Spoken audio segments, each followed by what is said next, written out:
Hey guys, today we're going to be looking at the Season 6 Marksman updates. We're going to be looking at all the champion changes, and there are kind of 6 big ones and 12 smaller ones, and that's actually quite a lot to wrap your head around. The winners for the October giveaway are in the description, but remember to enter for the November one to win 2 lots of $10 RP. It literally takes like 2 seconds, so good luck with that. So let's jump into the big changes first, and the first one is going to be Corki. There are 2 big things, and that is his passive and his W or his Valkyrie. So his passive now deals 10% damage, and half of his basic attack damage is converted into magic. And while his W actually does the same as it used to, it now also has this kind of super effect with this thing called the package. So the package spawns in base, and when you click on it, it gives your W 3 times the range of your normal Valkyrie. It knocks people aside when it hits them, is bigger, more deadly, and it's slowing trail behind it as well. The final cool thing, I guess, with the new change to his W is the normal W cooldown is reset after you use it. So you can use this thing to engage and to spread this kind of deadly trail behind you, I guess, and then you use your W again to get out. Misfortune is the second big change, and there are 2 things, so her passive and her ultimate. Her passive now deals bonus damage whenever she attacks a new target, so like if you're attacking one person and then you switch to someone else, you're going to do a chunk of bonus damage. Her ultimate is so much better now as well, like each rank of it fires more shots or fires faster waves of bullets, and each wave of bullets can now crit. Like the entire wave will either crit or not, and it's based on your crit chance. It is so much more damage when you actually use it, and it's so good in like a team fight scenario as well.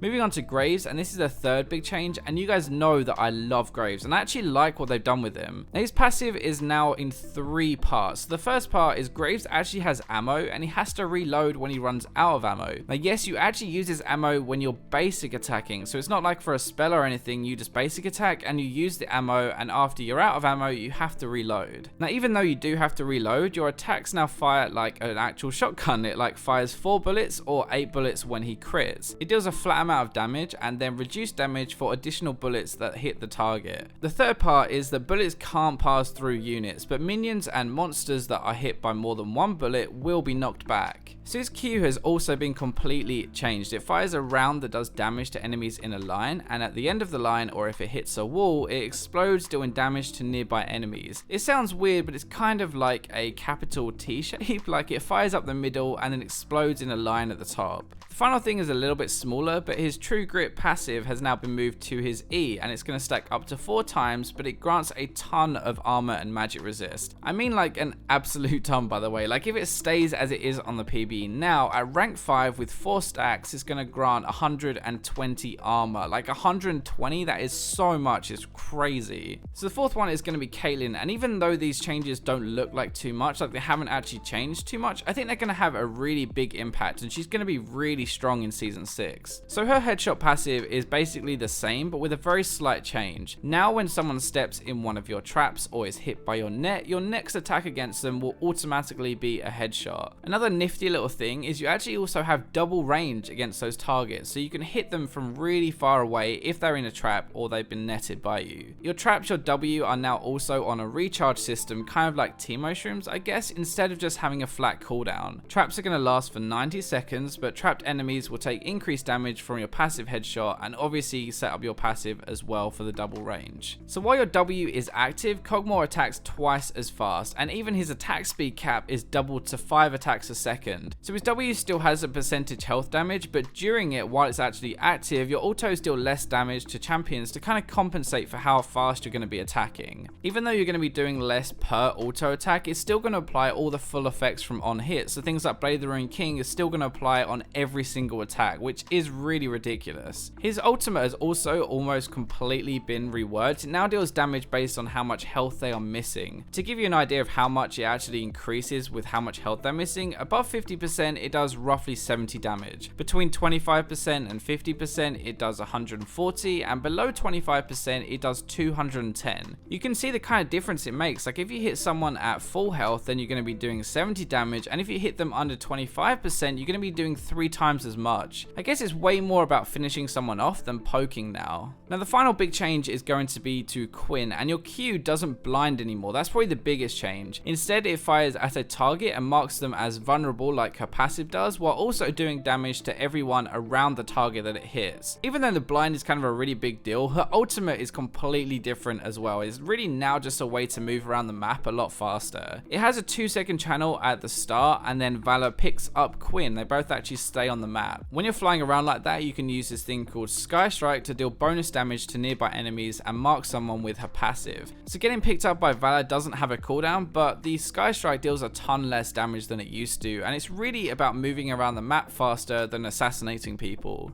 So those are the big changes that will make a big difference to how you play or how you play against a champion, and these ones now are slightly smaller, but actually some of them are still really interesting and really impactful. So the first small one is going to be for Ashe, and guess what? The only AD carry who doesn't have random crit, well, now she has random crit again. Okay, it's slightly different, right? She still has her bonus damage from her crit chance, but it doesn't count as crit anymore. So now her base slow is slightly reduced, but when she crits people, the slow is doubled. The crit still does normal damage though, so basically the random crit chance only applies extra slow, not extra damage. Her Q has also been slightly changed. It only really stacks with basic attacks now and can only be used at 5 stacks, but it has no cooldown anymore. So in teamfights, in theory, you can use this way more often. So Draven, I could go into what these changes actually are. There are like 3 things that they've actually adjusted, but to be honest, I haven't got any idea what improving Draven's attack frame does. Like, I have no idea. Apparently, it makes catching axes flow better, so woo, buff. That is honestly all I'm going to say about Draven. Like, they aren't too big of a change, but it's a nice little buff anyway. So moving on to Ezreal, and they are changing his Q slightly to make it better with cooldown reduction, basically meaning if you build CDR, then you'll be able to use your Q even more than you would have before. This is a bit of a side note, but I actually think Ezreal will be tier 1 next season with the new items. I'm going to test it some more, and I'll probably make a guide, but Ezreal is definitely back, boys.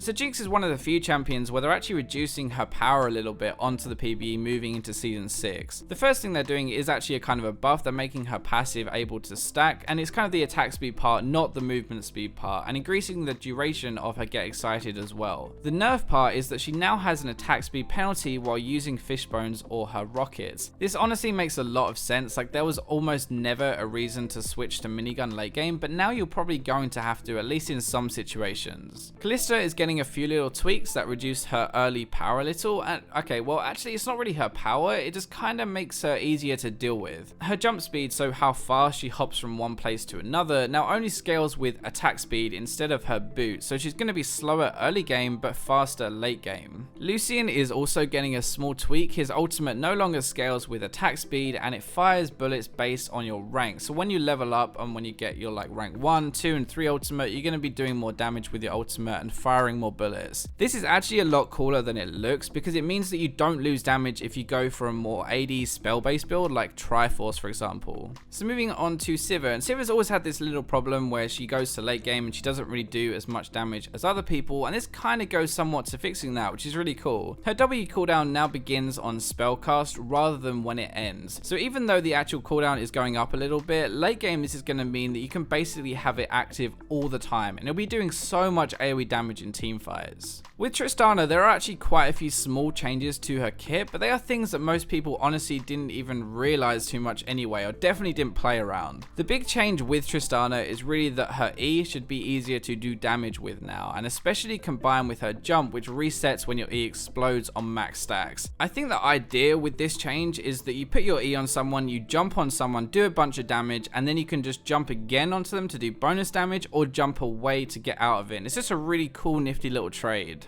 Okay, this next one is really strange because, well, Twitch isn't that great right now anyway, and he's one of the few ADs who is actually getting a nerf. Now, the duration of his ultimate is going down from 7 seconds to 5 seconds, but they are adding a reset on his stealth if an enemy dies with your poison debuff on them. Now, they're trying to make him this kind of assassin AD carry, and you're right, like if you're assassinating someone, you probably don't need 7 seconds to do it, but in a team fight, you really do want to have that buff on as long as possible, so I really don't know how well that's going to go. video. Okay, Urgot. Alright, it physically hurts me to talk about Urgot in an AD video, but I'm gonna bite the bullet and I'm gonna do it. I hope you guys are happy. So instead of adding armor and magic resist now, his ultimate just adds flat damage reduction, scaling up to 50%. With the new items, and especially with Iceborne Gauntlet, he'll probably be a really good anti-AD carry again. So there are 2 more changes, and thank God, because my voice is actually starting to go a little bit, but the various changes are focused mainly around his ultimate in team fights especially. So it's now going to show the max spread range of his ultimate, and I think this is actually a really cool kind of scare tactic. So you're going to see the ultimate start to spread, and you're just kind of going to back off out of instinct, I think, which will make it have a much bigger effect, even if they aren't changing the spell really. The other cool thing is that when enemies are routed by your ultimate, they're going to gain stacks of blight, which is how you do your percentage health damage, and it will let you do bonus damage to them after. Now, final one with Vayne. I don't really want to call this a nerf. It's kind of like just readjusting her power, I guess. Actually, what the hell? Who am I kidding? Vayne is actually getting nerfed. It's mainly aimed at her silver bolts, but they're also reducing her AD per level as well. Now, the flat damage has been removed from her bolts, but the percentage health damage has been increased. There's also a flat minimum damage that has been introduced, which kind of makes up for the flat damage being taken away. This is really just aimed at making her an absolutely amazing tank killer, but pretty pants at killing squishy targets unless you build for it properly. This is really how it should be, honestly. Like right now, Vayne is too good at killing squishy targets with just attack speed, when really you should build some AD and some crit to be able to do that. Well, that was a bloody long video and a lot of changes, but I hope you guys enjoyed it. Remember to leave a like, subscribe if you enjoyed it, and I'll catch you in the next video.